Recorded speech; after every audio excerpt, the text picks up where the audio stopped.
ഒരു ചെറിയൊരു സന്ദേശം പറയാനായിട്ട് പോകുകയാണ്. തെക്കൻ കാറ്റടിച്ചു, പ്രാർത്ഥന ഫലിച്ചു. പ്രാർത്ഥന പോരാളി ജോർജ് മുളറിനെ അറിയാത്തവർ വിരളമായിരിക്കും.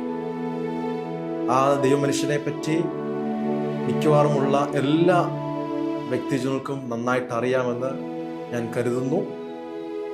അത്യുഗ്രമായ തണുപ്പുകാലം, മരം കോച്ചുന്ന ശൈത്യം, 1857 അനാഥശാലയിലെ മുറികളിൽ ചൂട് കൊടുത്തിരുന്ന ബോയിലറിന് കേടുവന്നു.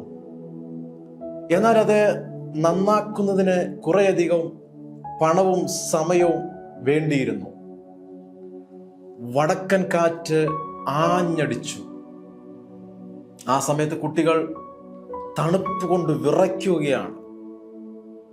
അങ്ങനെ പ്രാർത്ഥനാ മനുഷ്യൻ ജോർജ് മുളർ ചൂടുള്ള തെക്കൻ കാറ്റ് അടിപ്പിക്കുന്നതിന് വേണ്ടിയിട്ട് മുട്ടിന്മേൽ നിന്ന് പ്രാർത്ഥിക്കാനായിട്ട് തുടങ്ങി.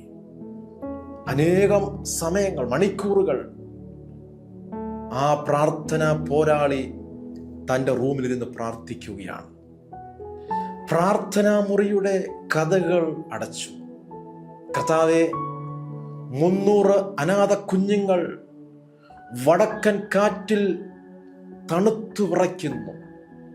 നല്ല ദൈവമേ, വടക്കൻ കാറ്റ് മാറ്റി ചൂടുള്ള തെക്കൻ കാറ്റ് അയക്കണമേ എന്ന് പ്രാർത്ഥിക്കാൻ തുടങ്ങി.